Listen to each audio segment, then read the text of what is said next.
No helmet no petrol నినాదంతో తిరుపతి జిల్లాలో కొత్త నిబంధనలను అమలు చేస్తున్నట్లు ఎస్పీ సుబ్బారాయుడు తెలిపారు.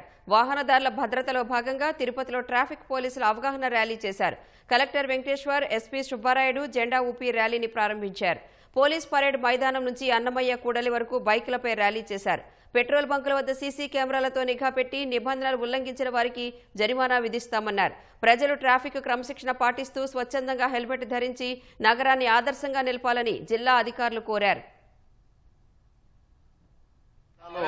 సుమారుగా 500కు పైచిలకు సంవత్సరానికి బైక్ యాక్సిడెంట్స్తో చనిపోతున్నారు. సుమారుగా 70 నుంచి 80% వరకు అవాయిడబుల్ డెత్స్, అంటే హెల్మెట్ కనుక ధరించుంటే ఖచ్చితంగా వాళ్ళు ప్రాణాలు కాపాడుకోగలం. అదేవిధంగా మేజర్ ఇంజురీస్ నుంచి వాళ్ళు కూడా మనం రక్షించుకోగలం. అందుకని తిరుపతి జిల్లా పోలీస్ శాఖ వారి ఆధ్వర్యంలో ఈరోజు తిరుపతి సిటీ అంతా కూడా ఈ రోజు నుంచి మనము ఈ హెల్మెట్ ధరించడం తప్పనిసరి అనే నినాదంతో ముందుకెళ్తున్నాం. తిరుపతి జిల్లాలో హెల్మెట్ లేనిదే పెట్రోల్ వేయము అనే ఒక స్లోగన్ తీసుకొని నో హెల్మెట్ నో పెట్రోల్ అనే స్లోగన్ తీసుకోవడం జరిగింది.